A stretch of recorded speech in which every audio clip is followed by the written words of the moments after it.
All right, good morning, everyone. Thank you for your time today for the Coffee and College session. Um, I'm not sure if you've attended this session last year, but if you have, 90% of our content would be repeated today. And if you haven't, then here I am. So I will take you through the introduction to the UK and Hong Kong application processes. So I'll give you a minute if you want to scan the QR code to see today's slides. That will save you some trouble and time, clicking pictures, etc.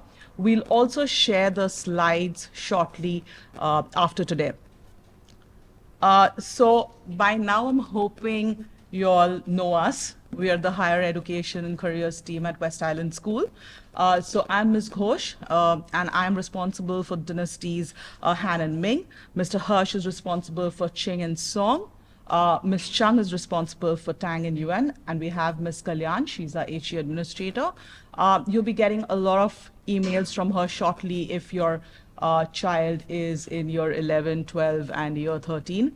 She's the one who looks into all our applications, submitting all our applications, and of course our day-to-day activities, in our careers office. A quick reminder, you can just send us emails for general inquiries on the careers email ID. So that would be careers@west.edu.hk. We all have our individual email IDs as well on the slides. So if you have any question regarding, your child's application, progression, preparation to universities, please feel free to reach out to us. Our careers office is right out there, A505. If you see those QR codes, we have QR codes for each counselor. Students are aware of this, so they can book meetings with us through the QR code. So this is directly linked to our Calendly. We do not accept meetings during class hours, so they will usually book a meeting during snack time or break time. We're happy to meet with them after school hours or before school hours as well. So I've added a distribution of offers and admissions chart out here. So this is for 2023 and 24.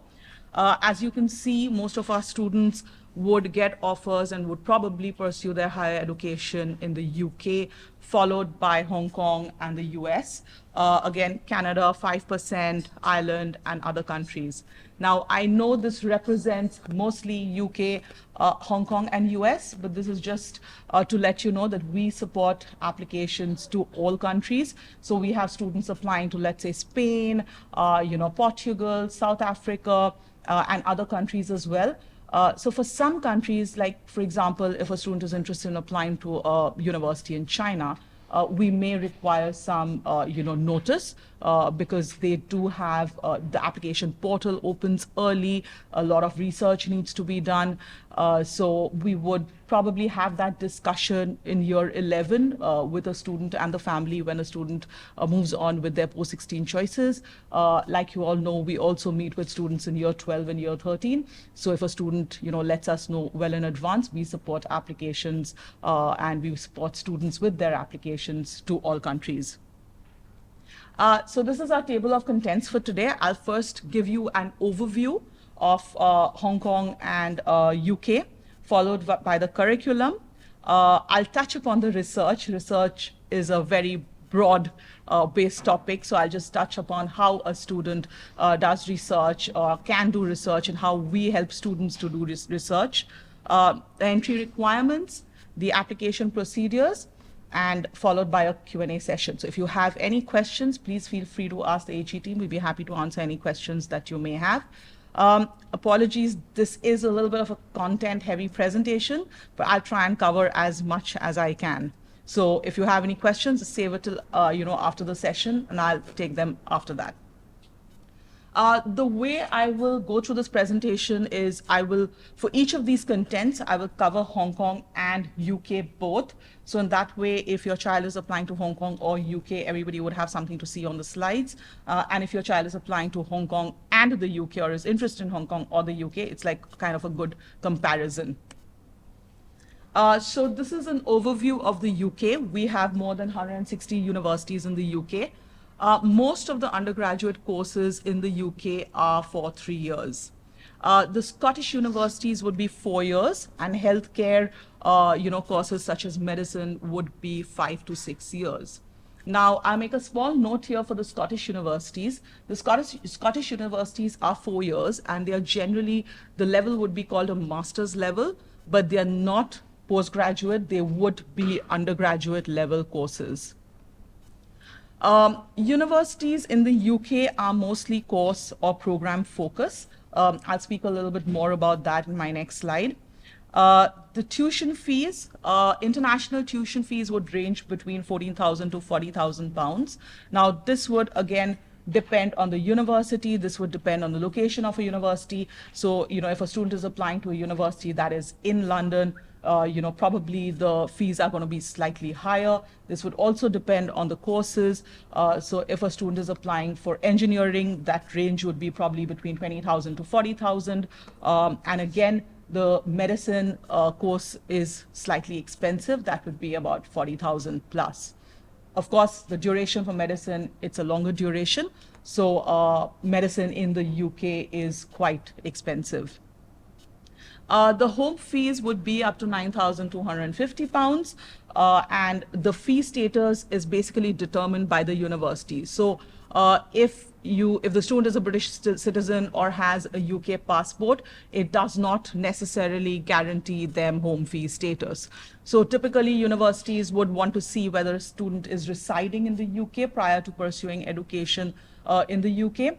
So our students would typically put up an argument that, they are studying here, but they live in the UK, or their parents, are on a job contract here, in Hong Kong.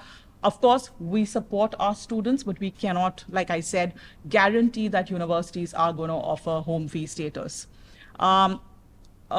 This tuition fee, as I mentioned, this is obviously excluding living expenses, books, travel costs, flight costs, etc. These are just the tuition fees. And accommodation is usually guaranteed in the first year for the students.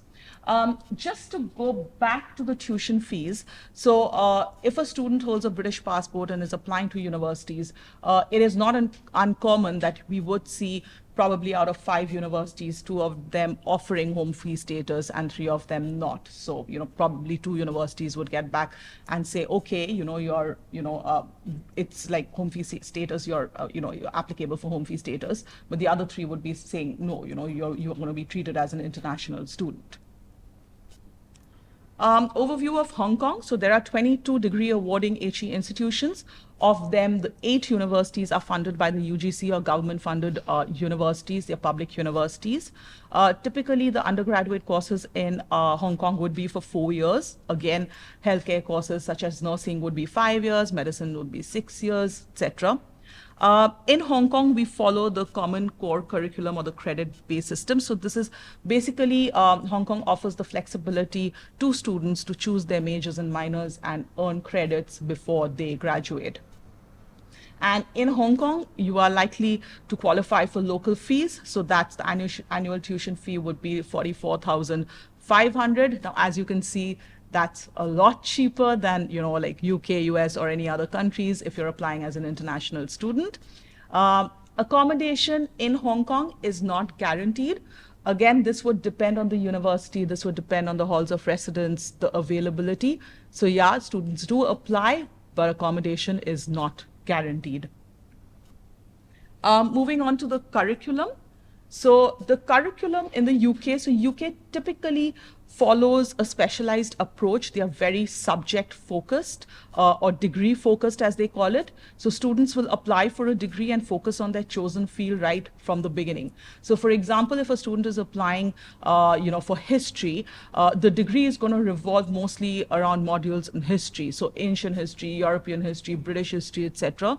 A student is basically not required to, or maybe not even be allowed to study courses that are not within their chosen field of study. So in this case, if a student is, has applied for history, they would not, for example, be, allowed to study, maybe business or physics, because that is totally out of the scope of their chosen field of study. The timetable in UK is mostly fixed. They have limited options to choose electives, and mostly it focuses on one subject, and they have to choose within their department. So again, for example, if a student wants to study computer science, year one, most of the modules, it's going to be compulsory. So maybe they'll have algo, programming, etc.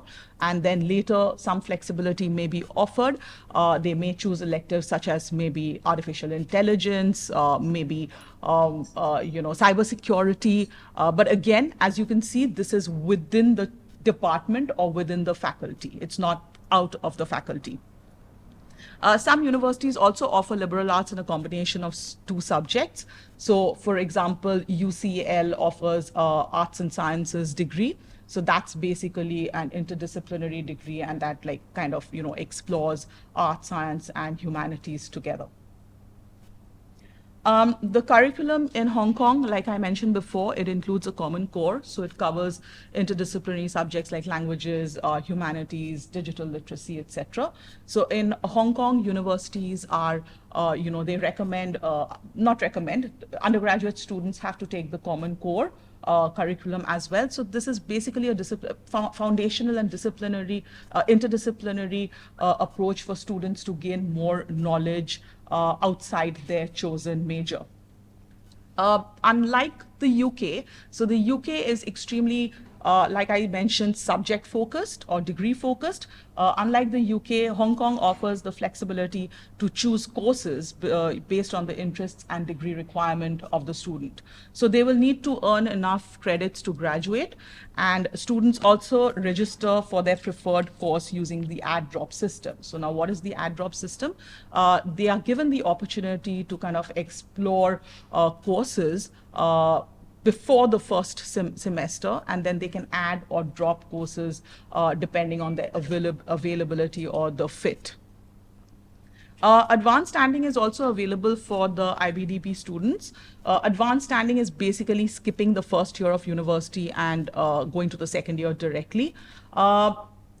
We obviously, when we speak to students, we will look at their grades, we will look at their performance, and then we advise accordingly. Most of the schools here in Hong Kong, like the local schools, they would have 12 years of education. We have 13 years of education plus the IBDP. Universities they look at the IBDP as an extremely rigorous program, so they will offer advanced standing to a student. Other options that are available in Hong Kong would be the double degree and the dual degree or university collaborative programs. So double degree is basically two subjects from the graduating with two subjects in the same university. Dual degree or university collaborative programs would be one like, say, for example, the HKU and the UBC program. So this would typically be for 4 to 5 years, and students will have the opportunity to study in Hong Kong and study in UBC. So these kind of degrees, like students would probably study BBA in Hong Kong and Bachelor of Commerce, for example, in UBC, and they will get a degree from both. These programs are generally extremely competitive programs.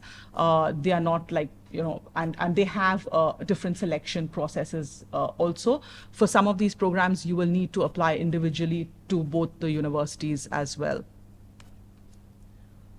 So coming to research, I'm sure most of you are aware of Unifrog. I've had a session on Unifrog earlier this year. So if you are not well versed with what Unifrog is or the platform, you could refer to the our YouTube channel on Viz Careers. Most of you would be having parent accounts. Again, if you don't and you want to explore this platform as a parent, please let us know and we'll set up an account for you, and you can explore this platform. It's an extremely user-friendly platform, very easy to navigate, and it's a brilliant search tool for UK universities. Not only UK, it has all like Asian, UK, US, Australia, all universities, European universities, but UK universities especially, it's an excellent tool for searching up UK universities. So when we research universities, like I mentioned at when we started, research is a very broad topic, and it's a very important part of our application process. We specify and we kind of take students through the research process in a lot more detail. So over here, we need to check entry requirements. Under entry requirements, you'd have subject entry requirements and grade entry requirement. So when I say subject entry requirement, I mean, like, let's say, for example, if you want to study engineering, a subject entry requirement would mean that physics and maths would be the necessary subjects for you to have studied in your high school to pursue, like engineering, as your career, or, if you want to pursue engineering at the university level. So if you, for example, don't have physics, or if the requirement is maths AA at the higher level and you're not studying maths AA at the higher level, then you're not eligible to apply to that program in that specific country. So that's why subject and grade entry requirement is very important. Grade entry requirement would state the lower grade that is required for you to apply to a particular program. It would all depend on the competitiveness of the particular program. Course content. I find course content to be a very, very important part of research. A lot of times, students will get back and students will say that, oh, I want to study this course, but they're not entirely sure what they are going to study at university. So if I have to give you an example, I had a student, who asked me, Ms. Ghosh, I'm interested in studying film management, but I don't study management, I don't study business.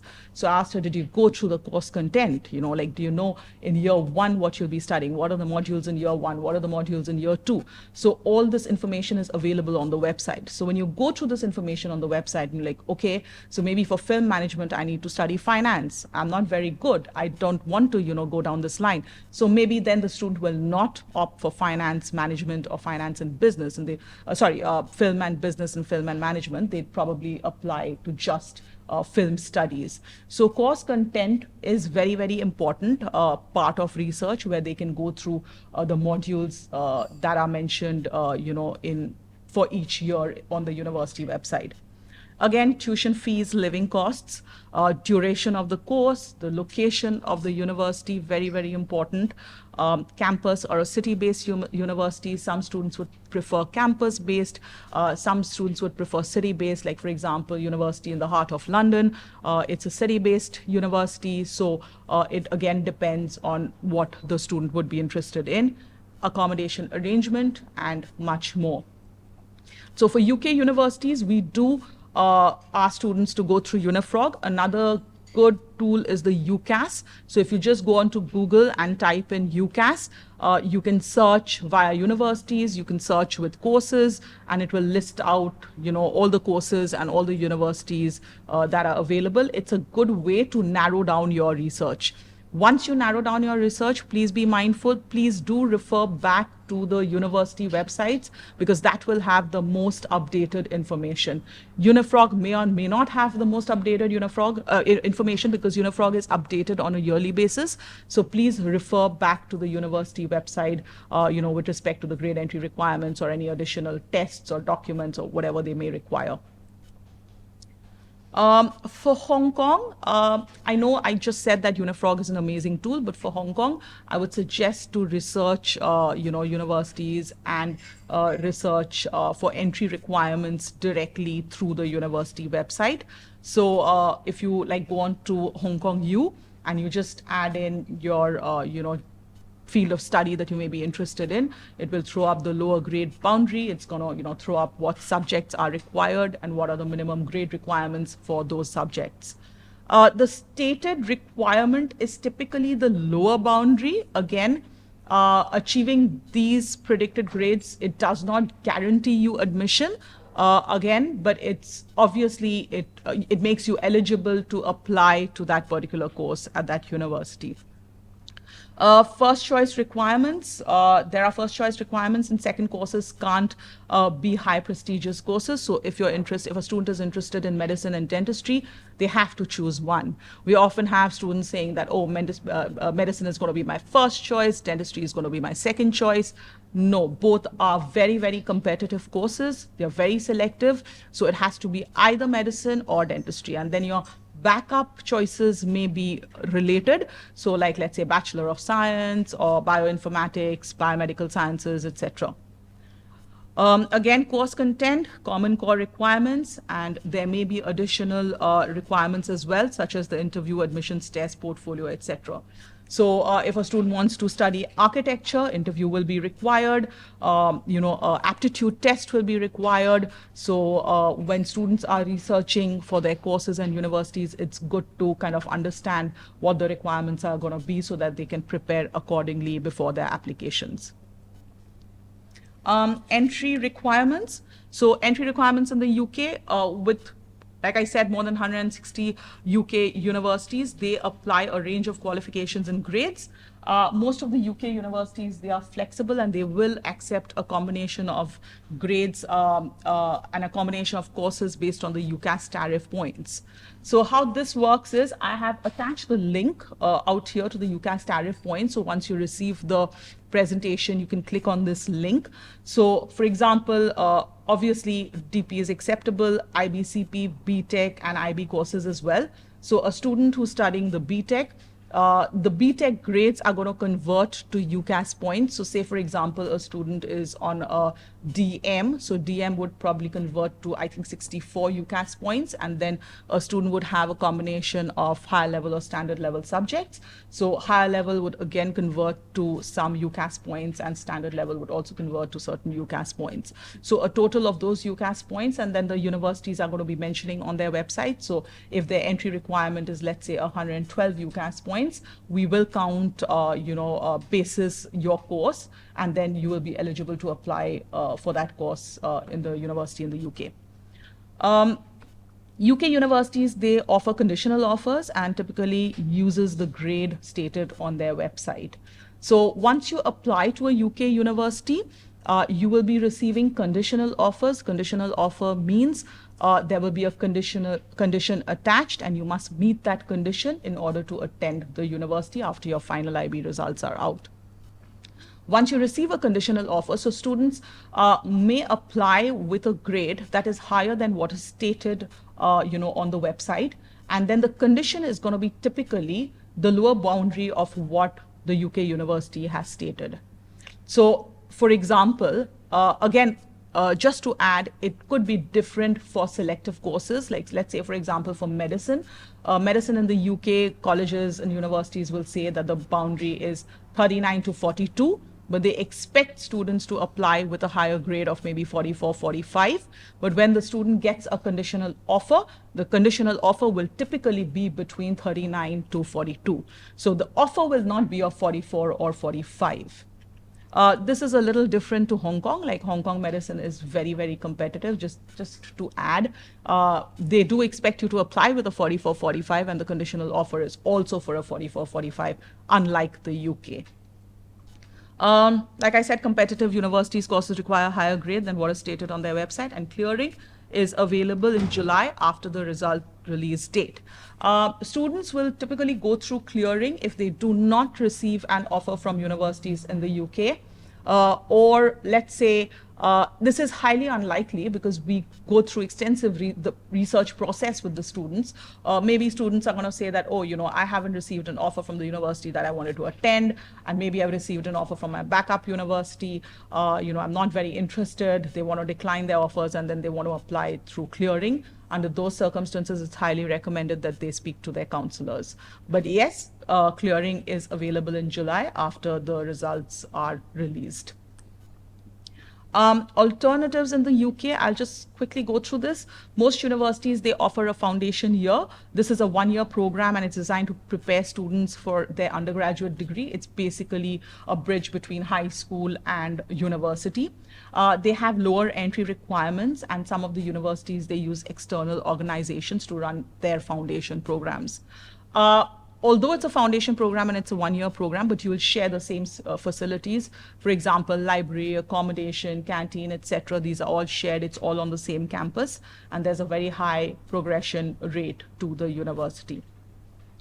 Some organizations, they also offer international year one to international students.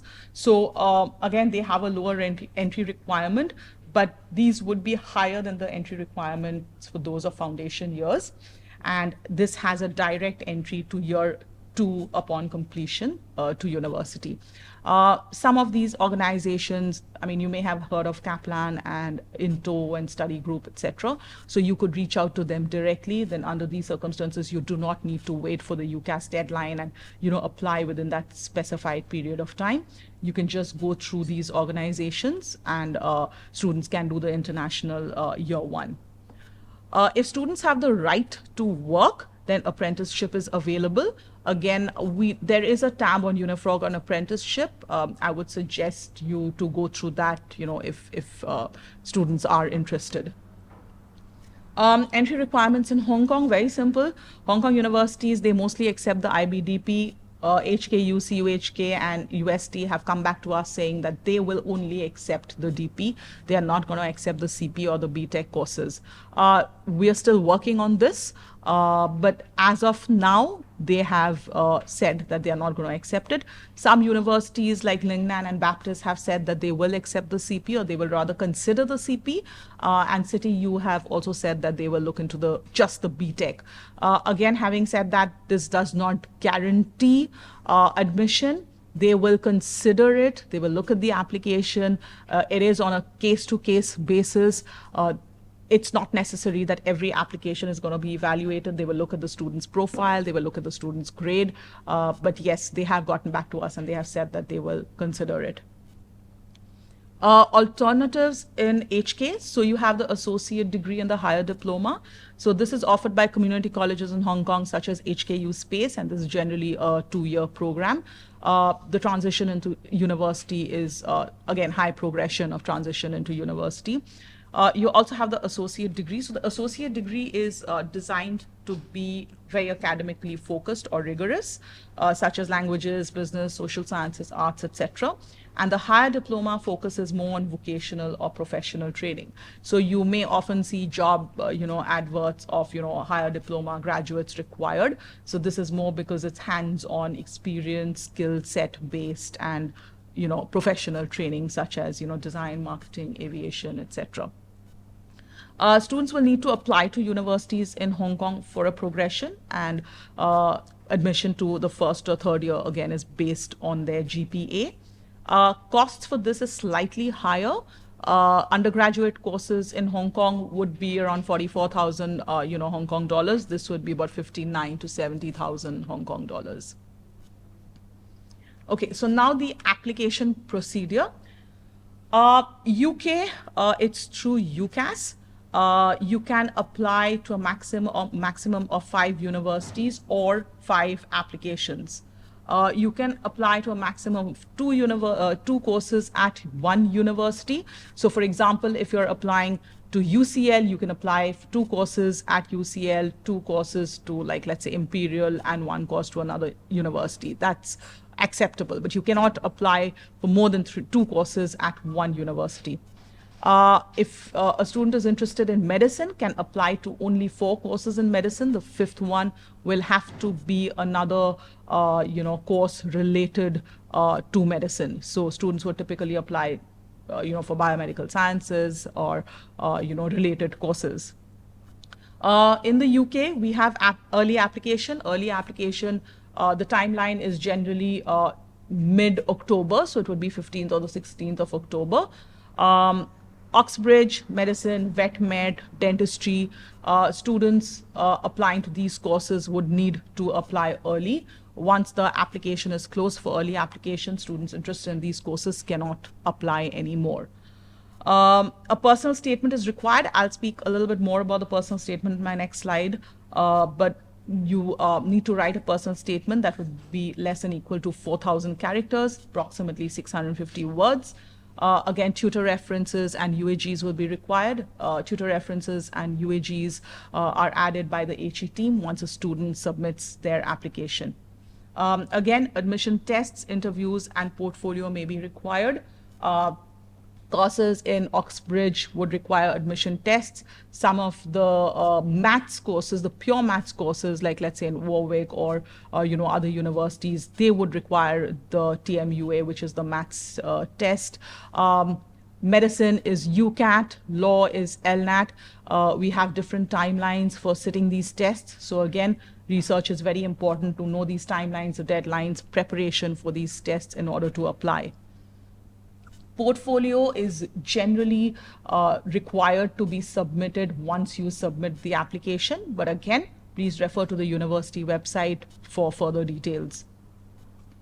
Now a little bit on the personal statement. Now, I don't know if you've heard, there's been a little bit of buzz around how the UK style personal statement has changed. Honestly speaking, there is no change. The only change is it's moved from a long piece of text to 3 questions.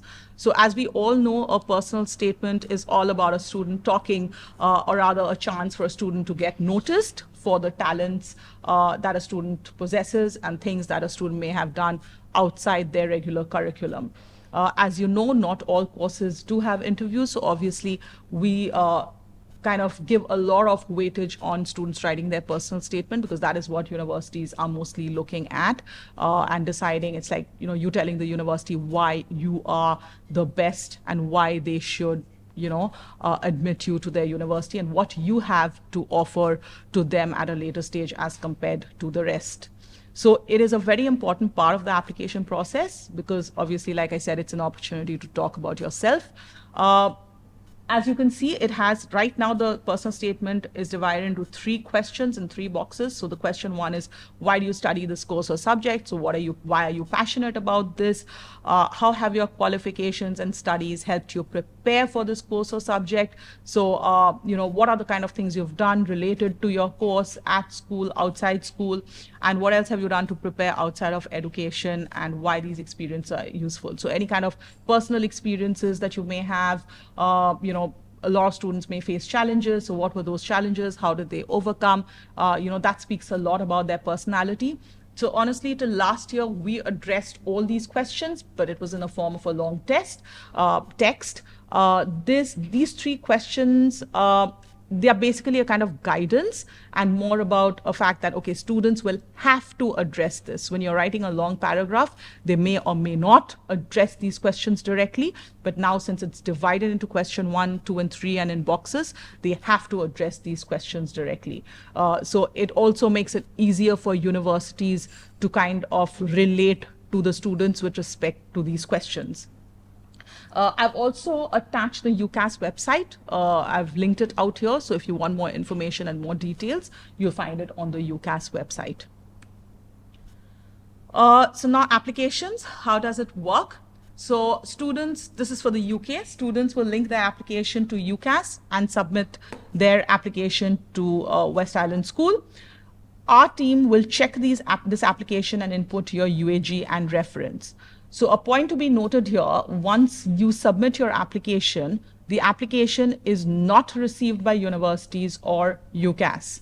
This application is submitted and the school receives the application. So the student pays and submits and the student's part is done. Now it's the school's part to complete the application. So once a student submits the application, it's not complete. So we will check the application and if there are any errors or we want students to make any changes, we will bounce the application back to students. Students can then work on those changes and resubmit it to us. You only need to pay once, so you don't need to pay again. Once we check the application and everything is good to go, we will add the tutor reference, we will add the student's predicted grade, and then we will send the application to UCAS. Only when we send the application to UCAS, like I said, UCAS will receive and send it to all the 5 universities the student may have applied to, and then the universities will receive your application. So we have an internal deadline for this, and we try and get everything done before the the winter holidays. The external deadline for UCAS is usually the last Wednesday of January, but I think it's changing from next year. I think they are going to make it mid-Jan. The HE team and Ms. Kalyan needs around 5 to 7 working days to process applications, because we look through each and every aspect of the application.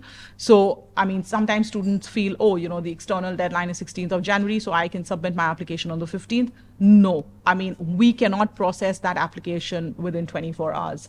And if we don't submit it by the external deadline, then the student will not be considered under equal consideration. So they must submit their application by the internal deadline. So once the universities receive the application, they will review it and they will get in touch with students directly for any kind of information, additional information or documentation that they may require. Please note, at this stage, after the application is submitted, the school does not have a role to play, and universities do not reach out to the school for any of the missing documentation. So students need to be on top of their emails. They need to check their emails and keep their counselors informed if any documentation is required.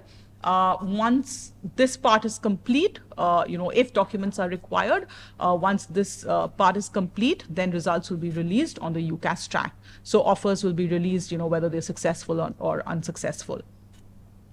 The application procedure in Hong Kong, so you apply directly on the university website. You apply as a non-JUPAS international applicant. Again, here a personal statement is required. So we've often seen mostly students applying to the UK will apply to Hong Kong. Our students apply to a number of countries. It's not like, fixed to only one country. So if a student is applying to the UK and to Hong Kong, they would have written a personal statement for the UK. They can use the same personal statement for Hong Kong universities as well.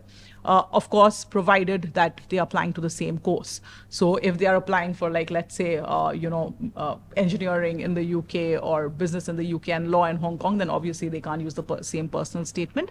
But other than that, for the same course, they may just add in maybe a paragraph about, like why they want to study in Hong Kong, etc. This personal statement is a maximum of 1,000 words, which would be around 2 pages. For Hong Kong universities and applications, a school transcript will be required. So we request students to please reach out to the HE team for any documentations that are required, not to download the Whiz report or the transcript from Wisdom, because that is not the correct one. So for any documentations that are required and stuff that you cannot submit or the school needs to submit, there are times when universities reaches out to students and informs them, but students need to let us know, because we are not going to know of this information unless students inform us. So this year also, we had a student who received an email. The university was asking for a couple of documents. Student didn't reach out to us. We didn't submit the documents because we didn't know they lost their offer. So it is very important for students to communicate with their HE counselors and the HE team. HE team will then submit reference letters to the counselor's portal or the link. The early round is available. This is basically recommended for students where Hong Kong is their first choice, or if you're applying to a competitive course such as medicine. Reason being, then they are called for the early round of interview in early December. Interviews usually take place between December and March, and the offer is usually released between December to July. So Hong Kong applications, you apply directly to universities through the non-JUPAS. You submit all the documents here, so the student submits all their documents online, and then universities will request for a reference and will request for the predicted grades or the transcripts from the HE team. We will then submit this either through the portal or via the email, or the university sends us a link and we submit documents through that link as well. Once again, similar to the UK, once the documents are submitted, universities will then review the application. They will contact students directly. They will let students know of their offer. They will let students know the deadline to, accept those offers. So the student again needs to be on top of their emails to ensure that they meet the deadlines. And once the university releases their offer, students will need to accept it and pay a non-refundable deposit of 5,000 Hong Kong dollars. This is the tentative deadline for 2025. So students have already worked on their student success profile sheet, which is basically a brag sheet. They were asked to complete it and submit it. Tutors would be looking at this document to write their references. We've also started working on the personal statements through our careers lessons. So this is due, the first draft is due at the end of May. uh, please don't go by these dates out here. We will send you an updated, timeline shortly if your child is in year 13. For the rest, if your child is not in year 13, this is just kind of an, indication to what we do and how we do and what are the timelines for applications. Yeah, so that was it. If you have any questions. So after a student applies, okay, the question is, fee status is determined by the university in the UK. The question is, have we seen what factors influence the home fee status? Am I correct? Yeah. So the factors that generally influence the home fee status is whether, families are paying taxes in the UK, if they have a home in the UK. Often we've seen siblings studying or staying in the UK. But again, these factors do not determine home fee status, because universities do want to see that whether a student is staying in the UK for 3 years prior to pursuing their education. So if they can prove, like I said earlier on, that parents are working here on contract, they're just here for studying, they will return to the to the UK, and they are from the UK, then this is determined by the university. But again, it does not guarantee. From last year on UCAS, they have this section where students have to declare where they are staying, in the last 3 years. So this is something that was added last year on UCAS. It was not there in the previous years. So they have like permanent resident, and then they have the last 3 years. So there is an option for permanent residence. So if a student does have a home in the UK, they can always add their permanent resident details in the UK, or like, let's say, grandparents living in the UK, etc. Yeah. Yeah.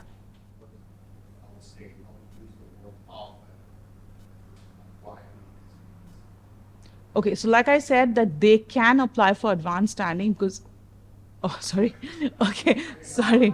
Yeah. So, okay, so your question was on advanced standing. So the question was, have we seen with student going for advanced standing, and if that happens often, right? And you also wanted to know the circumstances under which a student may apply for advanced standing? Oh, that's clear. Okay, so that's clear. Yes, so when you apply, there is a box that you can tick whether you want to apply for advanced standing when you apply to, like, let's say, the university. And then this is, Ms. Chung, if I'm not wrong, this is also evaluated by the university. Yes, so basically advanced learning is because students from Westlands who have done this application. So experiences are important, but having said that, I mean, it's not that we tell students, if you want to study, like, for example, finance, go and do an internship, from Morgan Stanley and stuff like that. That's not what we are recommending. When students do or have experiences or do internships, parents often ask me, that is a one-day internship enough, or do you have to do for 3 months or 2 months? I think it's the experience that the student has is what's important. It's how they relate their experience back to the course that they want to study at university. It's what their reflections are and what they have learned outside the curriculum. That is what universities are mainly looking at. So it's like, of course, you are studying within the curriculum. You have your IB. IB is extremely rigorous. You're talking in your personal statement, students talk about their IAs, they talk about their EEs, they talk about anything that is relevant to the course that they want to study. But what they want to mostly see is not students listing down what they have done, but it's better for students to talk about probably 2 things, but explain that in details, relate that back to the course that they want to study, and show that they've gained more knowledge through the experience that they have had. So it's, about the transferable skills, again, what you've learned outside the curriculum, and how can you best apply it at university. Okay. Again, so there are extracurriculars and supercurriculars. So extracurriculars are what you are doing in school and can relate to anything. Supercurriculars are related to the course that you intend to study and it's outside your curriculum. So supercurricular, and also a very important thing is it depends on the course that you're applying to. So if you're applying to a really competitive course, then obviously you will need to have a competitive application. If you're applying to a really competitive and selective university, you will need to have a competitive application. So there are depending factors as well. Most of our students would definitely have extracurriculars and supercurriculars.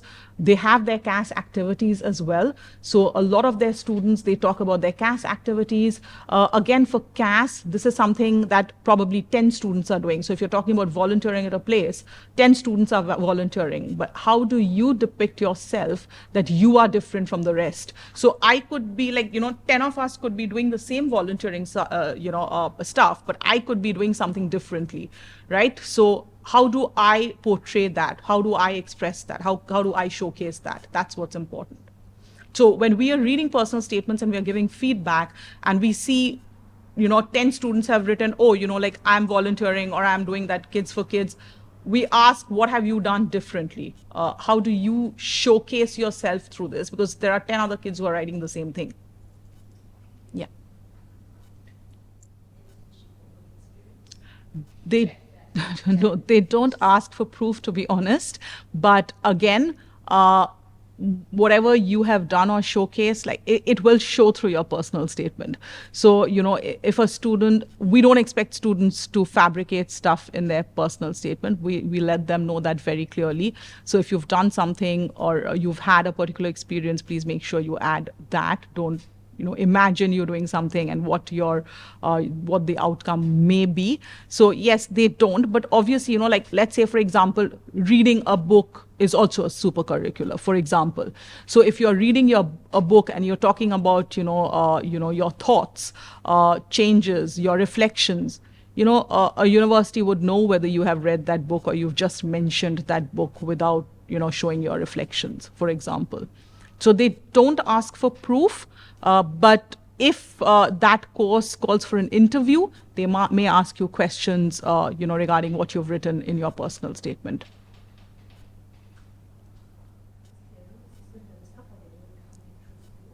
Okay, so the question is on clearing. So your question is, when do students use the clearing? So if they don't meet their offers, that is one. Second thing is they don't get any offers on UCAS. So there is a possibility like they've applied to 5 universities and they've been unsuccessful for all the 5 courses at all 5 universities. That's one. The second case is they would have received offers, but they don't meet the conditional offer. So the first step out there is to reach out to the universities and let them know. So sometimes UK universities can be slightly flexible, especially if you're applying as an international student. So if maybe you've dropped 1 point or 2, we would always, and if you really want to attend that university, we would recommend that the student reaches out to the university and appeals. If it's still a no, then you go through clearing. Obviously through clearing, you would not know the universities and the courses that are available. So you'll have to obviously be mentally prepared for whatever is available, and then you can go through clearing.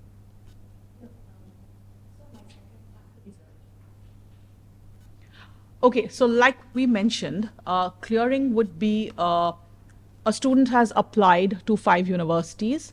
All 5 universities have either said no, so they don't hold any offer. Second scenario is they've received an offer, but they don't want to go to that university. They decline the offer. The third scenario is they've received an offer. They don't meet their offer conditions.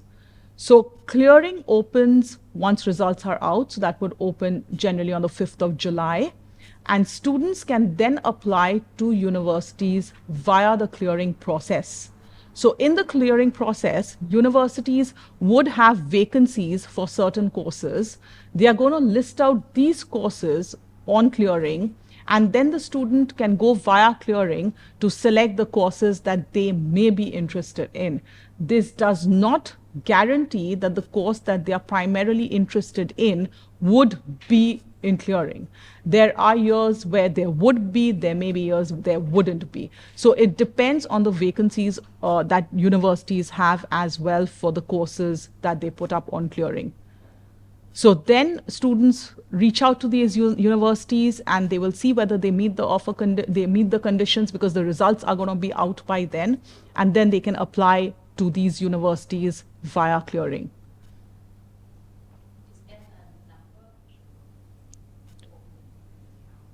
Okay.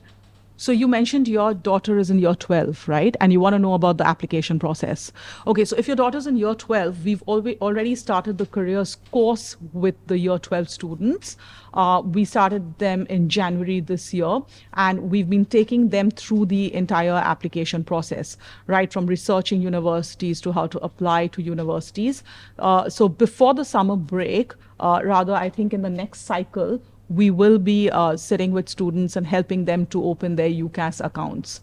So the UCAS accounts are going to be open before the summer break. Students will be working on their personal statements during the summer break.